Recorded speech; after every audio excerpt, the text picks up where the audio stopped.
mais qui va finalement réussir à arrêter Lionel Messi? Le CF Montréal résiste à la Nouvelle-Angleterre grâce à qui? Grâce au roi Georges.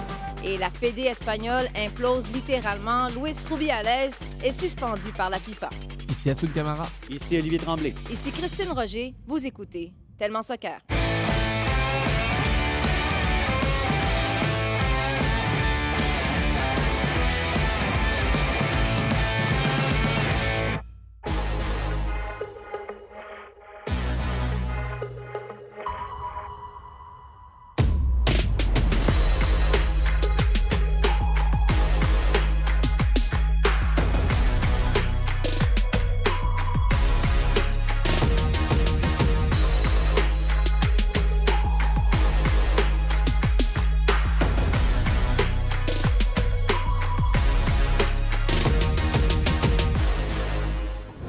Bonjour, bienvenue à ce nouvel épisode de Tellement Soccer. Bonjour les gars. Bonjour Christine. Hello.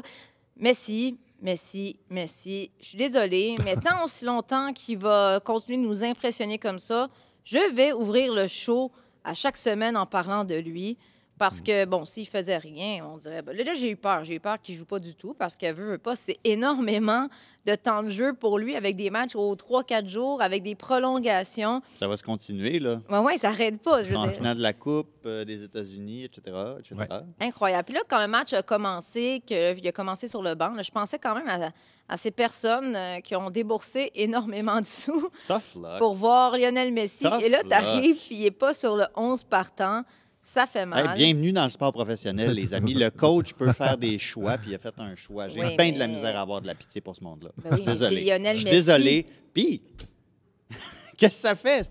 C'est un match de sport professionnel. Quand tu achètes un billet, tu sais dans quoi tu t'embarques. Moi, je sais, Olivier. Toi, t'achètes un moment billet donné, là. pour l'amour du club et tout. Je sais, je comprends. C'est pas ça mon point. Messi peut se faire un claquage le jeudi. C'est sûr. Puis Tata Martino est même pas obligé de le dire en conférence de presse en match day -1. Là. Je sais, mais on peut avoir de l'empathie quand même pour les gens qui ont peut-être travaillé à la sueur de leur front, puis finalement, ils ont déboursé de l'argent, puis le gars, il commence même pas. Tough luck. Tough luck. Anyway, finalement, il est rentré dans le match.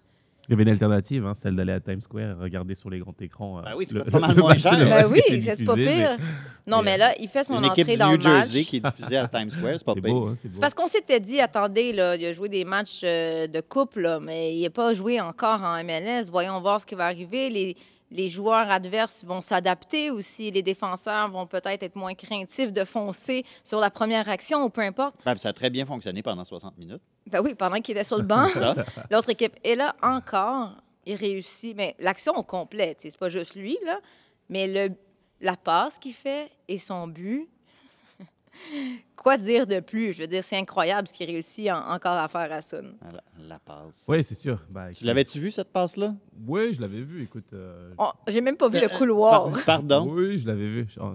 Non, j'étais prêt à parler de Kylian Mbappé et de son doublé au Paris Saint-Germain, mais on me demande de me concentrer sur Bon, Messi. bon, donc bon. j'y reviens. Mais non, mais tu as tout dit, c'est juste exceptionnel. Ce qu'il a réussi à faire, moi, je sais pas. Je suis ancien joueur, j'ai vu des choses. J'ai eu la chance de côtoyer des très, très grands joueurs et faire des choses exceptionnelles. Mais Messi, c'est encore une... Je sais pas. C'est quoi ce but, en fait? D'où il sort? D'où est-ce qu'il a décidé, en fait, de provoquer l'appel de Kremaski sur le côté droit, qui lui-même ne s'y attendait pas, d'avoir 5 défenseurs face à lui, qui sont pris à revers comme si de rien n'était, et qui s'arrêtent par la suite en se demandant mais qu'est-ce qui se passe? Pourquoi est-ce qu'il donne le ballon là-bas? Tu sais, il n'y a aucune raison. Mais c'est ça l'affaire, c'est que les joueurs qui reçoivent la passe, j'ai l'impression qu'ils font juste courir, mais eux-mêmes ne savent même pas Que c'est possible, que c'est justement. possible qu'il y ait une ouverture. Et c'est juste exceptionnel, c'est magnifique. Moi, j'étais subjugué devant cette passe. J'ai l'impression qu'on diminue encore une fois le fait qu'ils soient en MLS et que ça soit peut-être un peu plus facile. Mais non, concentrons-nous sur l'idée, sur le génie en fait, de ce gars-là, qui arrive à trouver un angle de passe exceptionnel auquel personne n'aurait jamais pensé pour demander à une d'eux, mais vraiment, vraiment improbable. Et moi, quand j'ai vu cette action-là, je l'ai remis en repeat pendant... Sincèrement, j'ai peut-être remis le repeat 10 fois, en fait, pour me dire, mais pourquoi il fait ça à ce moment-là? Comment est-ce qu'il arrive à anticiper ça et à imaginer cette passe? Et c'est juste du génie exceptionnel, et il nous offre franchement du spectacle depuis son arrivée. C'est c'est incroyable, c'est magnifique. Parce Ce qu'il a que- fait, c'est juste magnifique. Ouais. Comme tu dis, je pense qu'il faut arrêter de minimiser qu'est-ce qu'il accomplit en disant bah, les défenseurs, c'est moins bon niveau. Tu sais, le match précédent, la passe qu'il fait là, dans les arrêts de jeu, je veux dire, on le voit attendre le ballon, mais il lève la tête une fois pour voir un coéquipier à l'autre bout du terrain. Puis finalement, il reçoit le ballon, pouf, direct. Qui est capable de faire des gestes de cette précision-là, l'intelligence footballistique, tu sais, Oli, je sais qu'au début, on va pas tout le temps parler de Messi, mais j'ai l'impression que même toi, il commence à te convaincre. Bon. Écoute, Bof. écoute. Regarde, Quoi? quand il fera en Champions League, on en reparlera. Bon, la bon, vraie, bon. celle de la CONCACAF. Non, mais écoute, le seul bout de cette action-là, tu sais, peut-être que le 1-2 fonctionne, la passe, oui, c'est du génie. Que le 1-2 fonctionne, là, je peux comprendre l'argument de ceux qui vont dire, bon, OK, les défenses de la MLS, mais en même temps, quand cette passe-là part du pied de Messi puis qu'elle fonctionne, je peux comprendre un peu que 4-5 défenseurs de New York arrêtent de jouer parce que tu es comme, voyons, qu'est-ce qui vient de se passer. Tu dois t'attendre à ce que Messi, après ça, fasse un mouvement, puis il faut que tu continues à le suivre. Puis là, il se retrouve absolument tout seul. Il n'y a personne autour de lui. Peut-être là, tu peux avoir un argument, mais tu sais, si Hassoun Camara voit cette passe-là passer devant lui, peut-être qu'Hassoun Camara aussi va arrêter de jouer, va être comme qu'est-ce qui vient de se passer. Mais tu n'as même tu pas sais. le temps de réagir. T'as Non, pas le temps. mais c'est ça, c'est juste du. Sincèrement, c'est du génie. Sur le terrain, je peux vous dire que c'est difficile déjà d'être concentré pendant 90 minutes où l'entraîneur te dit bah, écoute, ce que tu dois faire aux abords de la surface de réparation, j'imagine, la tactique vraiment de New York, c'est vous concentrer sur Messi parce qu'elle va revenir sur lui. C'est pourquoi on voit 5 défenseurs face à lui devant en se disant bah, écoute, on est bien concentré, on protège l'axe. Puis tant pis pour les côtés parce que le plus dangereux, c'est Messi. Mais même en faisant ça, il arrive justement à te prendre de voler 5 joueurs de cette façon-là, comme si de rien n'était. Et puis tu regardes ça en te disant mais waouh, franchement, moi j'étais subjugué. C'est un des plus beaux buts que j'ai vu dans l'histoire du foot aussi. J'exagère pas parce que voir du génie à l'instar de Dennis Bergkamp, de joueurs qui sont capables de décocher des contrôles ou des passes sorties d'ailleurs, sincèrement, c'est rare de voir ça et je pense qu'on minimise ce but-là parce qu'il est peut-être en MLS ou parce qu'on a joué contre New York. Fin de Ok, match, etc. fin de match, pas de problème. Mais son but, sa passe, sa vista, son intelligence, sur une seule action, sur une seule passe, c'est juste fabuleux. La technique, c'est pas seulement dribbler, faire des crochets, faire des doubles passements de jambes. Non, c'est anticiper des choses que d'autres n'auront jamais vues et d'être tout aussi subjugué par une passe, parce qu'à la fin, c'est qu'une passe. Mais cette passe dit tellement de choses en fait sur son intelligence que c'est tout simplement exceptionnel ce qu'il a fait ce week-end. Mais combien de temps il va pouvoir continuer sur ce rythme-là? Parce que là, Oli t'en parlait, ça va continuer les matchs aux 3-4 jours. Comment on l'utilise et est-ce qu'il va être capable de suivre la cadence? Parce que on l'a vu quand même au match précédent, je pense, des fois, en fin de match, il avait l'air d'avoir des crampes. Là. Ben, raison de plus pour Tata Martino lui donner un petit répit. Là, j'ai déjà vu même un Didier Drogba à un âge avancé faire un 270 minutes en une semaine, puis à la fin, il commence à être pas mal cuit. Il faut que tu gères les minutes de ces joueurs-là si tu veux vraiment les exploiter à leur plein potentiel. À cet âge-là, tu le sais, Hassoun, ça peut être l'accumulation avec les déplacements en plus en MLS. Là, il y a des fenêtres internationales qui s'en viennent. On peut présumer que Messi il y a peut-être une chance d'être sélectionné par l'Argentine. C'est ce que la MLS veut quand même. C'est aider la sélection argentine à, elle aussi, exploiter son plein potentiel en permettant à des joueurs comme Messi de se révéler à la face du monde. Oui, c'est ça l'objectif. Bien sûr. Mais... Donc, il y a le déplacement forcément pour l'équipe d'Argentine. Il y a des matchs qui vont être ratés à travers tout ça. Après ça, coupe des États-Unis. Si tu te qualifies pour les playoffs ensuite, mais ça justement, continue. sauf que tu fais quoi, le bon justement? vieux grind va être, ça va commencer à être quelque chose.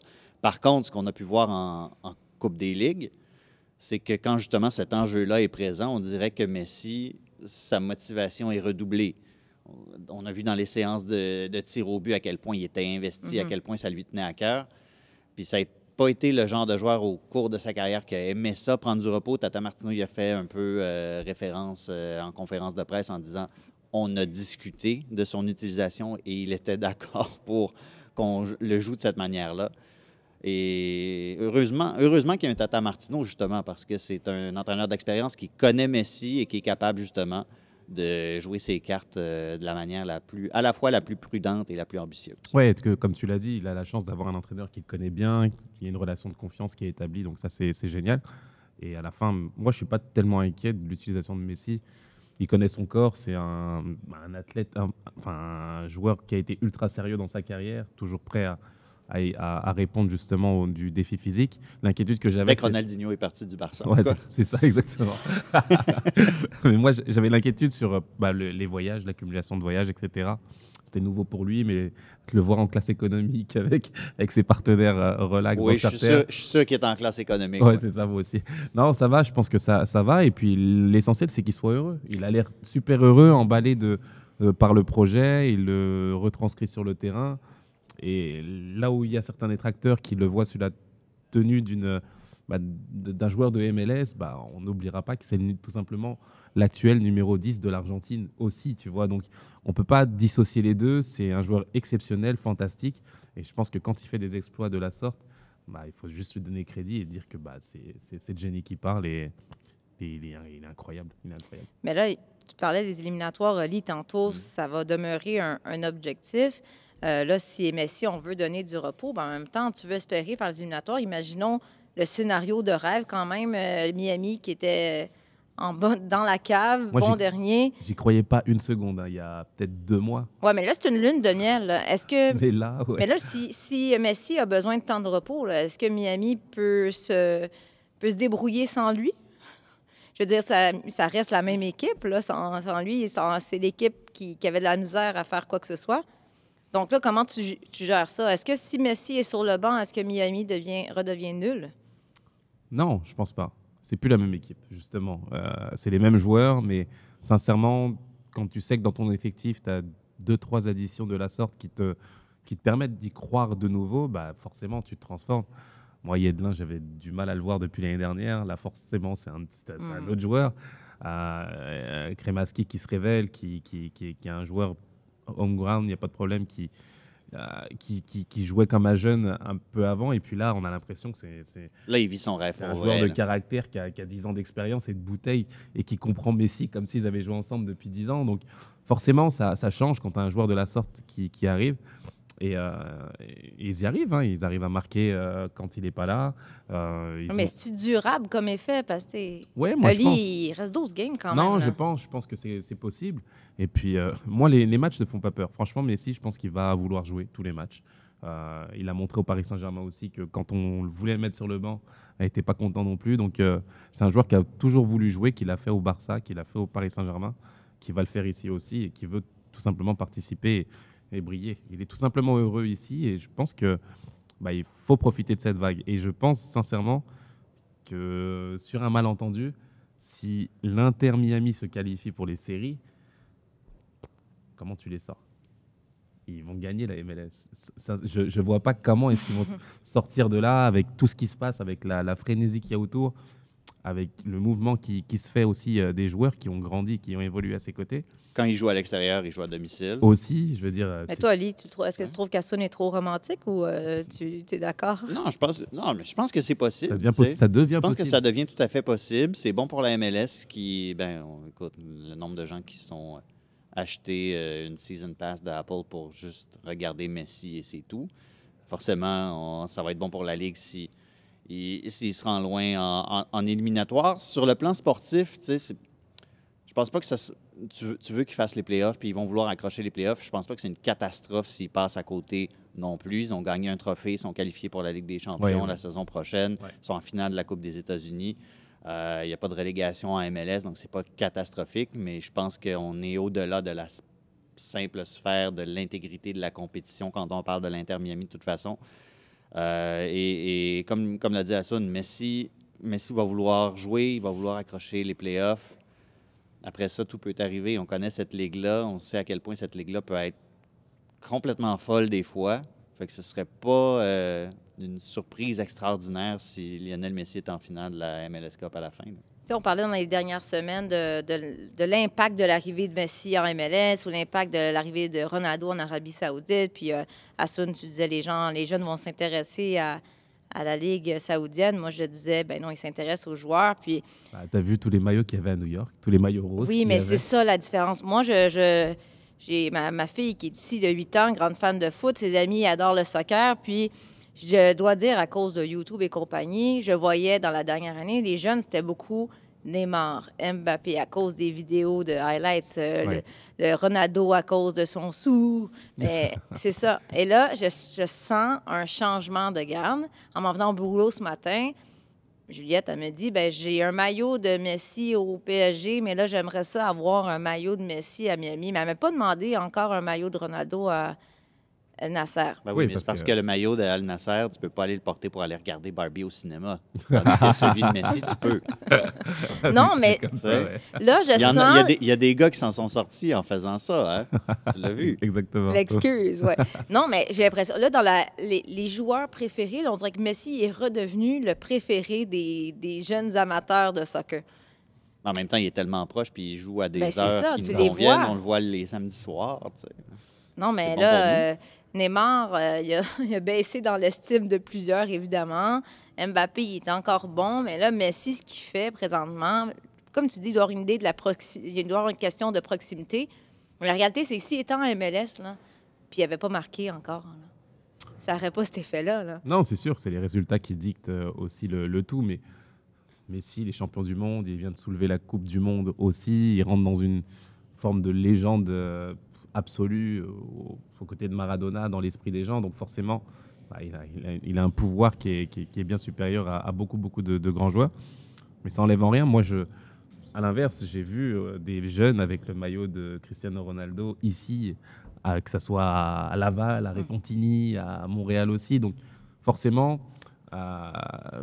il y a une distinction géographique. On est en Amérique du Nord, forcément, donc on verra plus Messi, c'est vrai. Mais je ne suis pas sûr qu'en Europe, les maillots de Cristiano Ronaldo, d'Al Nasser, désolé Olivier, ne soient pas aussi diffus que ceux de Messi. Moi, je pense que ce que fait Cristiano Ronaldo, c'est aussi exceptionnel hein, dans son championnat. Si on va dans la région d'Asie, je ne suis pas sûr Ouais, c'est sûr, là-bas. que dans ce marché-là, le maillot jaune et bleu ne soit moins vendu que celui de Lionel Messi aussi. Donc, moi, j'ai du mal à aller dans la comparaison. Au contraire, c'est des joueurs fabuleux, fantastiques, qui changent les choses, qui changent le regard du sport de haut niveau. Et c'est juste exceptionnel. Moi, j'ai envie d'admirer les deux. Ouais, ouais, j'ai envie mais d'admirer ce que fait Messi. je voulais un peu t'énerver, mais c'est la Non, géographie, je Il voulait pense, qui parler vient de sa charger. fille. Ouais, Il c'est voulait ça. parler de Non, sa mais ça m'a fille. frappé parce que là, c'est comme Messi pour les jeunes autour de moi, c'est la légende, mais c'était pas nécessairement le plus cool. Tu sais, C'était inaccessible un peu, mais non, mais c'est plus Neymar avec C'est dribble. ses dribbles que tu vois sur les vidéos. Et là, Messi, il redevient. Mais les 4 dribbles que Neymar a fait entre ses blessures, là, je veux dire. Ben, c'est ça. Au prorata des matchs joués, tout ça, pas mal sûr que Messi a plus dribblé que Neymar sur Tu sa mets une carrière. musique, puis tu mets une feinte sur repeat, puis là, le tour est joué. Mais les gars, Ben, c'est sûr que si tu mets la même feinte 14 fois dans la vidéo YouTube, tu vas avoir l'impression qu'il en fait plus. Exactement. Tu sais, Ouais. Mais ultimement, sur... non, mais on a à parlé... chacun ses goûts, On là, en mais parlera. pour moi, regarder des chevauchés de Messi Mais qui s'en va c'est ça, la éclater toute une différence. défense au complet, moi, ça me plaît plus qu'un je sais pas, Mais qu'un Messi, c'est pas sombrero le- de Neymar qui donne absolument rien parce qu'il y a une espèce de milieu de terrain violent de Lorient qui récupère tout de suite après. Tu sais. Sur ces belles paroles, parlons d'une autre équipe pour qui chaque point, chaque victoire va compter d'ici la fin de la saison, le CF Montréal. Le plus important, c'est aussi que je dis que mercredi, il y a encore une finale, que c'est très important de prendre le soin, de bien récupérer, de bien manger, de bien dormir. Que s'il y a quelqu'un avec un problème physique, demain, on va contacter le staff médical parce qu'il n'y a pas de temps. Dans 3-4 jours, on joue un match décisif. Je dis avant ce week-end, il reste encore 10 finales. Maintenant c'est 9 finales. Et c'est ça le message. Le message, c'est on va prendre un peu de repos quand vient le break international, pas avant. Et cette semaine, c'est crucial et on a bien commencé avec les 3 points ce soir. Donc, le CF Montréal qui bat la Nouvelle-Angleterre 1-0 à domicile au Stade Saputo. J'ai dit le roi George, ben, c'est George Campbell, contre toute attente, qui a marqué ce but gagnant. Contre toute attente, je m'excuse. Ouais, On parle OK. de quelqu'un qui a plus de buts en MLS que Lionel Messi. là. C'est une machine offensive. Bon, d'accord. La statistique est réelle. C'est vrai. Je l'ai C'est écrit, n'importe je quoi, l'ai mais écrit c'est samedi réel. soir. Les faits sont Les faits sont vraiment là. têtus. Ils sont là. Campbell, c'est 2 buts en MLS en carrière. Messi, 1. C'est fou, hein. C'est Regarde. fou, hein? Implacable. Un de plus que toi. C'est fou. Incroyable. Voilà. Combien de buts en MLS, toi? ouais, ça va en ça. prendre combien pour que Lionel Messi te rattrape? J'ai même pas fait ce calcul. On parle de tes vraies Demandant. statistiques parce qu'on sait que tu Ah, bah, as c'est des une bo- fausses c'est une bonne- statistiques. Non, c'est des vraies Sur statistiques. Wikipédia. Sur les buts, Ouais. c'est des vraies statistiques. Mais non, bonne question. Je sais pas combien de buts j'ai mis. Jacques-Alexis, on Ouais, aimerait je avoir cette regarde ça. information-là, s'il Ouais. vous plaît. On va mettre 11 Juliette buts. là-dessus. 11 buts. Rajoute-en. 11 buts. Jacques, Mais on combien verra ça. combien de buts dans J'ai son... mis 5 buts en une saison, si on compte Ah, la c'est coupe. pas mal. C'est ça. pas mal. Mais En sur les tant- en tant 11 que buts, là, défenseur, il y en a c'est pas- combien contre son camp? Aucun. Ah, franchement. Ça ne m'est jamais arrivé. Messi J'ai- en a j'ai marqué jamais eu combien cette en sensation. étant sur ses fesses? Hein? Ah, 0 aussi. Ça, tu vois? C'est Non, implacable. Voilà. Implacable. Implacable. Pas ici Tellement pour parler stats. d'Assun, là. Je suis ici pour parler de George Campbell, Oui. s'il vous plaît. Non, mais je voulais dire... Un très ça- beau but d'ailleurs. Mais ça le comble aussi, tiens à le mentionner, parce qu'on les a souvent critiqués. Et là, présentement, CF Montréal, sans grande vedette, réussissent à faire quelque chose. Cette soirée aussi, en appui à la communauté LGBTQ+, avec David Testo qui est en ville. J'ai Ouais. attendu longtemps pour sonner la cloche, pauvre petit. Ben oui, c'est ça, mais il a sonné la cloche. Donc, je trouve que c'était une très belle soirée organisée par CF Montréal. Souvent les critiques, mais là, je lève mon chapeau avec un très beau maillot aussi. Et une réunion d'anciens joueurs aussi Oui, qu'on a vous avez voulu fait faire ça? au stade, au centre Nutrilet, où Nacho Piatti était présent, où Justin Mapp était présent, Hicham Aboubou, Reda Gouram, Gabriel Gervais, Rocco. Je veux dire, il faut dire quand ils font de belles choses aussi. Et sincèrement, je trouvais cette idée de réunion assez sympa. La rencontre avec l'effectif actuel, avec le groupe qui ne connaissait pas spécialement les anciens aussi. Ça a été une belle initiative aussi. Tu sais, qu'est-ce qui aurait été le fun? Que dans les médias, on puisse en parler, genre qu'on puisse aller Oui. prendre des images de ça, qu'on aille parler à du monde. Ça aurait été le fun. Bah, il y avait franchement du contenu pour ça. Là, Mais là, c'est les anciens qui ont parlé aux joueurs actuels. Oui, une rencontre qui a été faite au centre Nutrilet. Il y a pu avoir des échanges, un match amical entre les anciens, bien entendu. Mais ça a été un moment très, très sympa. Et je pense que oui, il faut le dire, quand le CF fait de très belles choses aussi, c'est des initiatives qu'on apprécie aussi et qui montrent que on veut recoller avec l'histoire et montrer C'est ça. que l'équipe ne date pas d'hier. Pendant 18-24 mois, on avait tellement À 100%. ouais. cette crainte-là que l'histoire ancienne soit effacée. Ouais. Puis ça va les jambes après ce match-là? Oh, bah, Hey, c'est de la pelouse naturelle là-bas, là, un instant. là. c'est ça, pas de turf, ça va. Bon, le CF Montréal, dans ce match-là, oui, une victoire. Qu'est-ce que vous avez pensé de la performance globale? Est-ce que vous êtes en quelque sorte rassuré? Parce que le but, mais j'ai l'impression... Moi, j'ai dit, ils ont résisté. C'est pour moi le terme un peu qui résume ce match. Peut-être pas résister, je dirais que ça a été soporifique sur le plan Mm. offensif. On a attendu longtemps avant de voir des occasions. Premier avant de tir voir- cadré, 76e. C'est ça, c'est que ça a été Pour l'une ou l'autre des équipes. exactement un match poussif. Et la réalité, c'était que c'était au CF Montréal d'asseoir sa domination à domicile. C'était ça le comble. New England n'était pas exceptionnel, mais j'attendais qu'on puisse se lâcher beaucoup plus offensivement. Il y avait du mal à trouver des automatismes offensivement. Puis vient la libération sur franchement, un super but. Il arrive à la placer sur le petit filet de la plus belle des façons. Je pense que c'est exactement là où il veut la mettre. Et c'est des matchs salvateurs, ça passe par là. Hernan Losada parlait justement de bataille, de finale, match après match. Et les finales, souvent, ça se joue sur des détails, sur un geste supplémentaire pendant 90 minutes où tu n'as pas l'impression de dominer, mais il faut absolument sortir de là avec la victoire. Et c'est ce qu'il va falloir jusqu'à la fin de la saison si on veut espérer accrocher les séries, certes, mais pourquoi pas aller chercher quelque chose par la suite. Olivier, Hmm. as-tu quelque chose à dire? Je sais pas, j'essaie de me réveiller parce que ce match-là m'a tellement endormi. Ouais. Ouais, non, c'était dur. C'était non, mais c'était épouvantable. En 45 premières minutes, c'est passé rien de rien à part, Ouais. par Carles Hill qui a Oli. failli lober Jonathan Sirois. Ça, c'était bien. Combien Mais de du reste- Québécois dans cet alignement? Plus que la moitié, mais Si on veut dire avait sortir six. du positif quand même de ce match-là, ça aurait été quasiment inimaginable de voir ça il y a 2, 3 ans. À 2-3 ans, je sais pas. Il y a 5, 6, 7 ans, certainement. Mais non, c'est une belle marque de confiance envers justement ce qui est produit localement. Ici, on a des joueurs qui savent jouer au ballon. Mathieu Choinière qui a encore été... écoute, en 45 premières minutes, personne n'a été vraiment si bon que ça, mais Mathieu Choinière a été un autre, encore une fois, morceau important de cette équipe-là. J'ai trouvé plus efficace encore quand il a pu rentrer au milieu. Lassi Lapalainen qui rentre comme remplaçant. Lapalainen à qui on n'avait pas confié grand tâche défensive parce que de toute façon, New England reculait, mais à partir du moment où est-ce qu'on a fait ces changements-là, puis Hernan Losada l'a souligné dans sa conférence de presse ensuite, l'équipe a été patiente et les remplaçants ont fait énormément de bien. Je ne pense pas que c'est nécessairement une manière de dire qu'il avait mal joué ses cartes dès le début. Je pense qu'il y avait quelque chose à jouer contre cette équipe de New England-là. Mais ultimement, les remplaçants ont fait beaucoup, beaucoup, beaucoup de bien.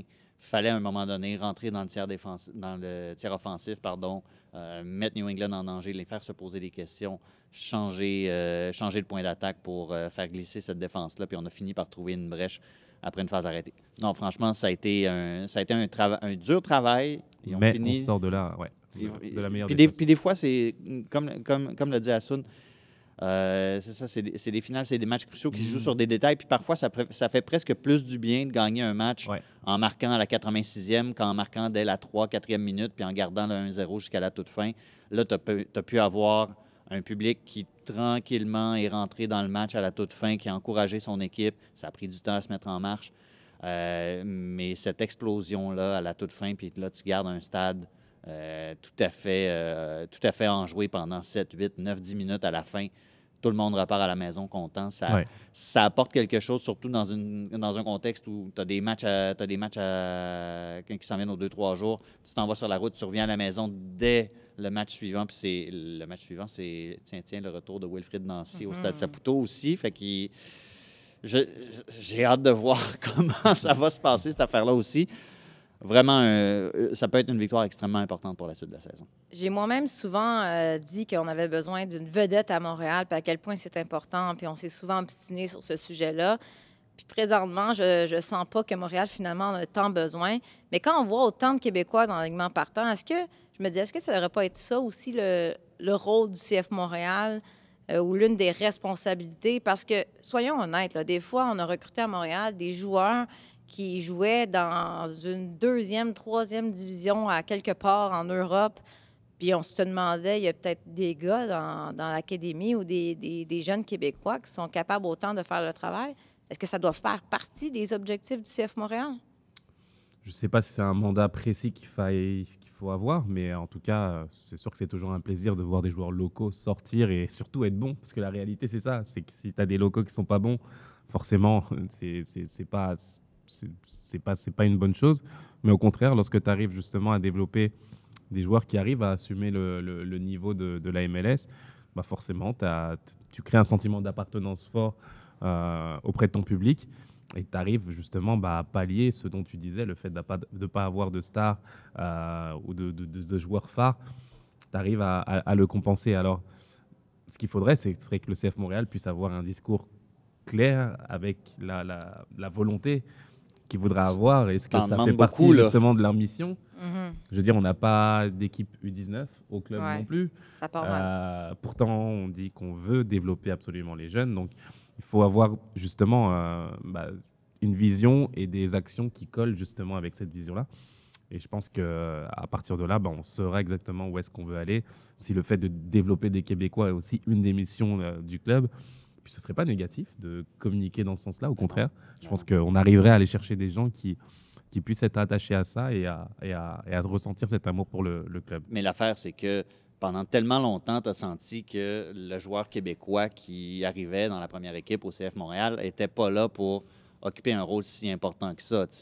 Tu voulais créer une colonne vertébrale de joueurs établis à l'étranger ou quoi que ce soit du genre. Puis quand il y avait, peu importe, par exemple, dans cette colonne vertébrale-là, je donne un nom au hasard, un Vandril Lefebvre, mettons, qui essaie de prendre une place de titulaire dans la charnière centrale, on aurait presque dit à certains moments que on essayait presque de trouver un moyen de lui faire jouer un rôle plus effacé, de trouver des gens qui pouvaient avoir une aura plus qu'un Vandril Lefebvre qui était développé au club.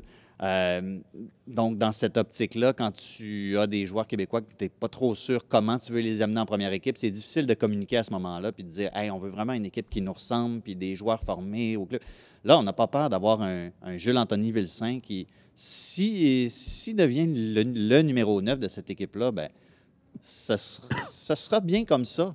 Ça sera très bien comme ça. On aura, même s'il occupe un poste vraiment crucial dans cette équipe-là, ben c'est ça qu'on veut aussi. Puis à ce moment-là, tu peux le communiquer que c'est important pour nous. Puis, tu sais, on parle de comment ça prend des vedettes maintenant et tout ça. La raison pour laquelle tant de gens ont aimé cette équipe de Barcelone-là, l'époque de Guardiola, tu sais, oui, Lionel Messi, c'était une vedette, mais c'était une vedette qui était développée au club, même si c'était un Argentin. Il était là depuis que c'était un ado. Puis tu avais un Xavi, tu avais un Iniesta. C'était tous des joueurs, oui, qui sont devenus des vedettes, mais qui étaient formés localement. Les gens à Barcelone s'identifiaient à tout ce monde-là qui était sur le terrain puis qui représentait la première équipe. C'est pour ça aussi qu'on a tant aimé cette équipe-là. C'est pas parce qu'ils sont allés acheter des joueurs à droite et à gauche, c'est parce qu'ils l'ont formés eux-mêmes. Oui, mais les partisans montréalais, là, je suis pas en train de te dire qu'il y a un Xavi et un Iniesta à l'Académie. Là, à Montréal, je pense que les gens aiment une équipe qui gagne, veut pas. Puis je sais que tu parlais de créer un sentiment d'appartenance chez les partisans, mais moi, je me dis, des gars qui ont été formés au club, là, puis des Québécois, tu n'as pas besoin de leur expliquer ce que représente ce club-là, puis pourquoi c'est important de se donner. Puis, normalement, c'était leur objectif, c'était leur rêve de porter les couleurs de cette équipe-là. Donc, déjà, tu as un bout de chemin qui est fait. Mais moi, je me dis, si on peut voir un Québécois éclore, connaître beaucoup de succès à Montréal et non pas le voir avoir du succès dans une autre équipe après qu'on l'ait laissé partir, oui, ça ferait du bien. Tu parles de qui, là? On dirait que tu subtweets quelqu'un. Comme un mot farci. Ben voyons donc. Du Crépeau. Voilà. Non, forcément, c'est des choses qui peuvent arriver. Mais moi, j'ai envie d'avoir un regard différent là-dessus. C'est pas parce qu'un joueur a forcément été dans un autre club qu'il aurait pu réussir au CF Montréal. Moi, Crépeau, je le remets dans le contexte. Le premier match auquel il aurait pu participer serait une finale de Ligue des Champions face à Club América. Et c'est là où on avait besoin de lui. On voulait tous dans le vestiaire qu'il joue, bien entendu. Mais en même temps, sincèrement, personnellement, je me disais, si Crépeau il se loupe sur ce match-là, c'est son premier match. Tu sais, je m'inquiétais pour la suite de sa carrière. Là, c'est tout ou rien. C'est soit le héros érigé en super-héros et puis il est gravé à tout jamais, soit ce sera le joueur qui n'a pas le niveau et qui n'aurait pas eu la carrière qu'il a eue par la suite. Donc, il ne faut jamais corréler justement les mouvements des joueurs. C'est quand la dernière fois que tu as parlé à Christian Nicht? Hein? Oui, tu vois. Non, mais ça n'a pas, exemple, tu vois, ça pas donné grand-chose après. Exactement. Donc, je pense que Crépeau s'est servi de cette expérience pour grandir ailleurs. Tant mieux pour lui. Et il faut faire la distinction là-dessus. Il y a des joueurs qui sont capables de réussir à domicile. C'est le souhait qu'on a aussi, mais ça peut être une pression aussi supplémentaire de jouer à domicile et de se dire, OK, il y a toute ma famille qui vient, il y a tous mes amis, je viens d'ici. Lorsqu'on perd ou lorsque je ne suis pas bon, la pression, elle est décuplée aussi chez ces joueurs-là. Et comment est-ce que mentalement, ils arrivent à sortir de là? C'est aussi d'autres questions qu'on ne se pose pas. Donc, voilà, on veut voir des joueurs grandir, on veut voir des joueurs évoluer. Il faut surtout qu'ils soient bons et qu'ils puissent, comme je l'ai dit, répondre aux exigences que la MLS impose. Vous, les gars, vous êtes là-dessus, là, les différentes plateformes de jeunes cool, là. TikTok, Snapchat, Instagram, X et compagnie. Instagram et X pour moi.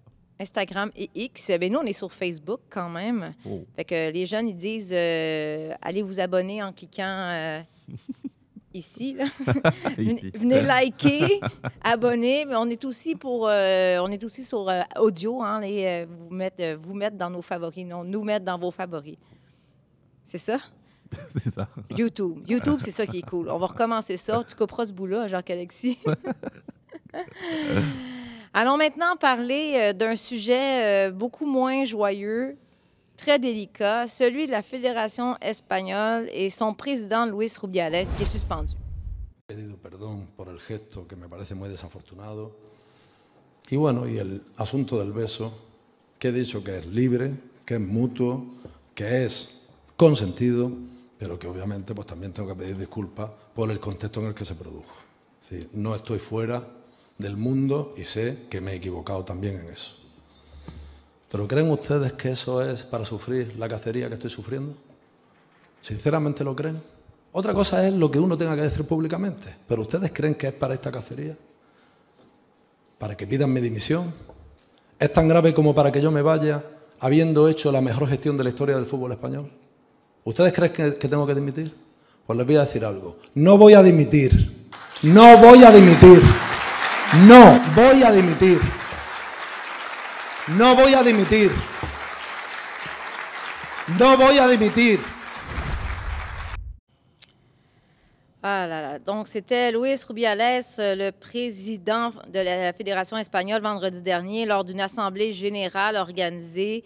Et on avait entendu dire qu'il allait démissionner. Eh bien non. Il répète, je ne démissionnerai pas. Il parle d'un contexte, il parle que c'est mutuel, qu'elle était libre et on lui demande en fait de dire la vérité. Là, depuis ce temps-là, il s'en est passé quand même des affaires. Il a été suspendu par la FIFA. Il y a eu cette lettre de toutes les joueuses ayant participé à la Coupe du Monde, plus d'autres anciennes joueuses. Une cinquantaine en tout. Là, cinquantaine de joueuses espagnoles qui disent on ne représentera plus la Roya tant que cette histoire ne sera pas au beau fixe. Tous les entraîneurs, sauf Jorge Vilda, ont démissionné aussi. Donc, présentement, il reste lui, Jorge Vilda, qui, je vous le rappelle, était quand même aussi dans l'eau chaude au cours des derniers mois. Lui aussi avait été ciblé par certaines filles pour ses méthodes, on peut dire, radicales, bizarres. Et là, on vient d'apprendre que la justice espagnole lance une enquête pour agression sexuelle en ce qui a trait à Luis Rubiales. J'ai l'impression que ce n'est que, je ne sais pas ce que vous en pensez, la pointe de l'iceberg. C'est une enquête préliminaire qu'on me dit à l'oreille. Non, mais j'ai l'impression que c'est juste la pointe de l'iceberg. J'ai l'impression qu'il y a bien des choses qui vont sortir de ces enquêtes-là au sein de cette fédération-là qui a l'air... Je ne sais même pas quel mot utiliser. Là. Ben, écoute, dans les dernières heures, il y a la mère de Rubiales qui s'est enfermée dans une église pour faire une grève de la faim, dénoncer la chasse aux sorcières dont est victime son fils, c'est inhumain, etc. Elle ne comprend pas le point. C'est pas une affaire de Luis Rubiales, c'est une affaire de culture à la Fédé espagnole. Ça fait des décennies que c'est comme ça. Ouais, il y a des précédents, il y a des histoires de joueuses qui ont dénoncé certaines choses, puis c'est resté lettre morte. Il y a toute une culture à changer. Puis quand on voit dans l'extrait, pour ceux qui nous regardent sur YouTube, les applaudissements, puis on l'entend aussi en même temps, les applaudissements envers Luis Rubiales quand il dit « No voy a dimitir, je ne démissionnerai pas », il y a tout un boys club à l'intérieur de ces bureaux-là qui est complètement d'accord avec lui, qui ne veut pas qu'il démissionne. Mais quel malaise en regardant cette vidéo. Et la Fédé préfère se saborder, envoyer une lettre à l'UEFA qui a refusé la demande de la RFEF, qui voulait être essentiellement suspendue parce que le gouvernement espagnol, dit-elle, fait de l'ingérence dans ses affaires, ce qui est interdit par les règlements du soccer international, de l'UEFA, qui aurait pu donc, par conséquent, bannir les équipes nationales espagnoles, les clubs espagnols des compétitions européennes. Dire à quel point est-ce que tu dois être assoiffé de pouvoir pour faire des affaires comme ça. Et la famille de Rubiales continue à dire des affaires. Une de ses cousines qui somme Jenny Hermoso de dire la vérité parce qu'elle a changé sa version 3 fois. Comment peux-tu avoir changé ta version quand on t'a attribué une version que tu n'as jamais dite? Par ailleurs, ceux qui ont fait des commentaires sur les réseaux sociaux, vous avez encore le temps d'aller les effacer si vous avez dit que Jenny Hermoso avait consenti. Et moi, je me pose des questions si on ne voit pas justement des comportements de la part de la famille de Rubiales qui sont expressément en contravention avec ce que la FIFA a établi quand elle a suspendu Rubiales, c'est-à-dire que Rubiales ne peut pas essayer de communiquer avec Jenny Hermoso de quelque manière que ce soit, directement ou par des intermédiaires, et la famille ne peut pas le faire non plus, la fédération ne peut pas le faire non plus. Donc,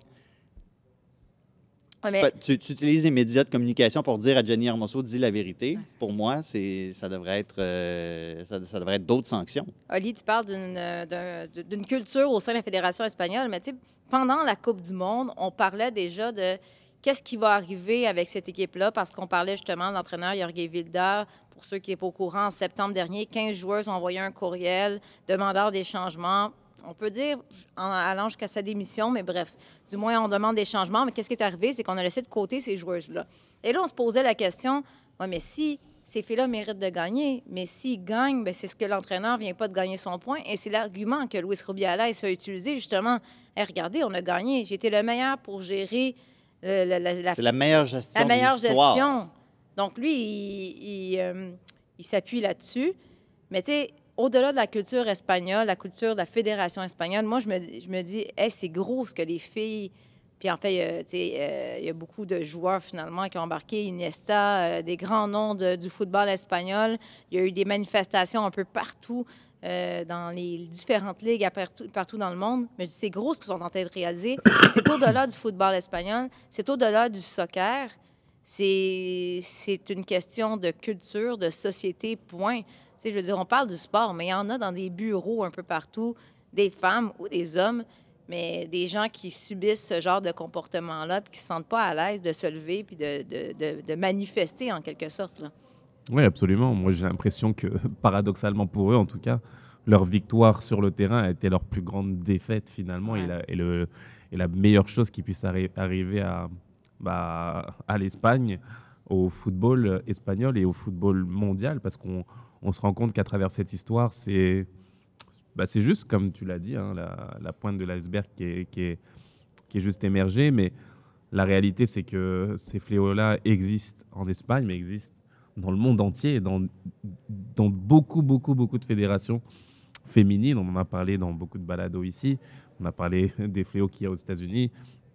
On a parlé du comportement du président de la fédération en France aussi. C'est des choses qui sont juste incroyables et qui sortent peut-être à la face du monde. J'ai l'impression que, malheureusement pour lui et heureusement pour nous, la victoire en Coupe du Monde lui a donné la tribune rêvée pour dénoncer tous ces fléaux qu'on peut voir justement dans le football féminin. Et je pense qu'il est temps justement de faire le ménage, d'en parler, d'aller au bout justement de la procédure et de montrer à quel point, je veux dire, son discours, il est juste lunaire. Tu as l'impression qu'il ne se rend même pas compte de... Il n'est pas dans le même monde que Non, nous. Non, mais je là. crois c'est ce qui me fait le plus peur, c'est qu'il donne l'impression de ne pas comprendre Non. ce pourquoi il est accusé aujourd'hui. Pour lui, il n'a rien fait. C'est juste gentil, c'est juste un bisou, en fait. Et puis, elle était consentante. Et puis, qu'elle le dise ou pas, je m'en fous. Elle était consentante quand même. Et puis, Si vous j'ai le décidé comprenez qu'elle pas- était, Voilà. décidé qu'elle était Ouais. consentante, elle l'était. Exactement. On revient à cette époque-là où est-ce que les femmes qui étaient mariées à un homme en devenaient la propriété. Exactement. Et c'est pas à elle de décider. C'est comme ça, en fait. Et je démissionnerai pas. Qu'est-ce qu'il y a? Et 4 fois. Et je démissionnerai pas. Et Qu'est-ce les qu'il y a? gens qui applaudissent, ouais. Et là, qui applaudissent, c'est des gens qui, bien entendu, qui sont... La réalité, c'est que c'est lui qui donne l'argent, en fait. Il a l'argent, il tient la fédération, il tient les petits clubs. Et forcément, je veux dire, quand tu es tenu par l'argent aussi, et c'est peut-être un système à dénoncer, parce que c'est aussi le cas dans beaucoup, beaucoup de fédérations, on se rend compte qu'il n'y a absolument rien qui marche. Mais à partir du moment où tu as j'allais dire le mafieux, je veux dire, c'est un gros mot, mais c'est presque ça, je veux dire. Tu peux pas t'attaquer à une fédération parce que tu sais comment ça marche. Tu sais qu'ils tiennent les petits clubs, les moyens clubs, les clubs moyens et les grands clubs par l'argent, par une structure, par un corporatisme que tu peux pas toucher, en fait. Et je parlais de la France, ça a été le cas. La France s'est passé des choses incroyables au niveau du traitement des femmes au sein de la fédération. Je veux dire, il y a tout eu. Il y a eu des attouchements, il y a eu des accusations folles. Mais ça donnait le sentiment qu'on pouvait absolument rien faire. Sauf, voilà, en France, on a la chance d'avoir un Mbappé qui peut tweeter et qui peut faire sauter le siège du président. Mais sans ça, tu peux rien faire. Si Kylian n'avait pas parlé, le président serait encore là et aurait le droit de faire tout ce qu'il veut. Donc, Mais tu comprends que c'est un boys club, puis tout le monde... Désolé, mais tous ceux qui sont un peu croches, finalement, s'appuient. Et tu sais, quand on parlait de l'entraîneur, on réalisait finalement que son père est le chef de la division féminine. eh oui. Donc, tout le monde s'appuie, mais les gars, vous ne trouvez pas ça déprimant? Là? Les Espagnols, là, les filles, ont gagné la Coupe du Monde C'est incroyable. il y a 2 semaines, Ouais, c'est le pire, ça. puis sont pognés là-dedans. Ouais, c'est Je le veux pire. dire, on n'a pas parlé, on est journalistes, on est fans de foot, puis on n'a comme pas parlé à peu près une seule fois de leur victoire. Ouais, et en Espagne, c'est pire. Hein. C'est vraiment, vraiment, je veux dire, c'est la nouvelle. On parle que de ça en Espagne depuis 10 jours. Pardon, Pardon, je perds ma voix. On va le laisser, t'es étouffé. Donc, je disais qu'on parle que de ça en Espagne depuis 10 jours. C'est vraiment incroyable. Une histoire qui fait aussi les affaires, je pense, des politiques qui, dans un pays qui est en récession, il y a l'inflation qui prend beaucoup de place aussi dans le pays, beaucoup de difficultés au sein du pays. Et puis, cette histoire vient comme ça. On essaye justement de faire des discussions autour de ça. mais on parle pas de foot, Non. pas de terrain, pas de la meilleure joueuse, pas de l'histoire, je veux dire, du fait que l'Espagne gagne pour la toute première fois une Coupe du Monde. C'était Ouais. jamais arrivé. Elle sort, je veux dire, elle valide une génération exceptionnelle avec des stades qui sont pleins, 90 000 personnes au Camp Nou. C'était ça la réalité aussi du foot féminin. Puis tout ça est balayé d'un revers de main. Et surtout, on a une femme une joueuse, une femme, Une championne du monde. une championne du monde qui est mise en accusation par certaines personnes aussi et qui n'a pas le choix de dire qu'elle était consentante alors qu'elle ne l'était pas en fait. Et t'imagines, mais Mais tu sais, dans ces histoires-là, souvent, là, c'est la parole d'un contre la parole de l'autre. Mais là, il y a des images. Des Tu sais, milliards je de veux dire- personnes qui les ont je veux regardés. dire- là, et des tu sais. gestes avant même ce bisou qui me choquait moi. Ben oui, mais je regardais la cérémonie en direct, la façon déjà dont il tenait les filles avant même le bisou, j'étais même mal à l'aise. Je me dis, mais qu'est-ce Même qu'il fait? certaines Anglaises, hein, des Ouais. Anglaises qui jouent en Espagne, là, ils s'en permettaient sur certaines. Là. Attends, je Lucy regarde, Bronze, mais- par exemple. Je me dis, mais qu'est-ce qu'il fait là? Tu sais, c'était malaisant. Ouais. C'était vraiment Ah ouais. malaisant. Et puis arrivé ce bisou justement où tu as l'impression que le gars fait ce qu'il veut, quand il veut, où il veut, avec qui il veut. Et puis, Mais non, ça il a marche sûrement pas. là. toujours fait ça. C'est ça. Mais tu sais quoi? Non, on parle pas beaucoup de justement la victoire du terrain, tout ça. Mais je me console un peu en me projetant dans le futur. Puis il y a un caricaturiste espagnol qui a fait ça, qui a fait une caricature dans les jours qui ont suivi les premiers remous dans toute cette histoire-là avec Rubiales. C'était une petite fille qui va voir sa grand-mère dans le futur, qui dit à sa grand-mère, « Grand-maman, raconte-moi comment tu as gagné la Coupe du Monde. » Puis sa grand-mère lui répond, « Ma petite fille, on a gagné pas mal plus que ça. » Fait que là, en ce moment, c'est dur. Puis c'est pas un moment qui est le fun à traverser pour ces athlètes-là. Mais probablement que dans 30, 40 ans, on va se rendre compte que ça a été le début de quelque chose de Ouais. pas mal plus grand encore. Puis que cette Coupe du Monde-là, oui, pendant un temps, on a oublié un peu qu'est-ce qui s'est passé sur le terrain, mais c'est devenu le prétexte pour commencer une forme de révolution. Ouais, est-ce qu'on est en train d'accomplir? C'est quelque chose de grand, comme tu dis, qui va bien au-delà du monde du soccer, du monde du football. Et tu sais de quoi je me suis rendu compte en fin de semaine? Je me suis rendu compte que j'ai vu jouer Luis Rubiales en 2008, quand je suis allé à Madrid. Ah ouais. Il jouait pour Levante. Puis toute la semaine, en Espagne, on parlait de comment Levante allait peut-être boycotter ce match-là. C'était le dernier de la saison, parce qu'il était en retard dans le versement de leur salaire. Donc, M. Rubiales, qui, dans son passé de joueur, se faisait avoir par les messieurs en cravate, est devenu un de ces messieurs en cravate qui ont le même genre de comportement. Ironie, hein? C'est beau, hein? C'est beau, ironie. C'est un dossier, évidemment, qu'on va continuer de suivre. Puis honnêtement, ça évolue tellement vite. Il y a des fortes chances, quand le moment où on a enregistré cet épisode-là, le moment où vous allez nous écouter, nous regarder, ben, va sûrement avoir encore des nouveautés dans ce dossier-là. Ben oui. Mais bon, au moins, on bouge. Les choses ont peut-être, on espère, changé. Merci beaucoup, Oli. Plaisir. Merci à Sun. Merci. Merci à Yann, Jacques-Alexis et Souli. On se retrouve la semaine prochaine pour un autre épisode de Tellement Soccer. Sur tous les terrains et sur tous vos appareils, Radio-Canada Sport.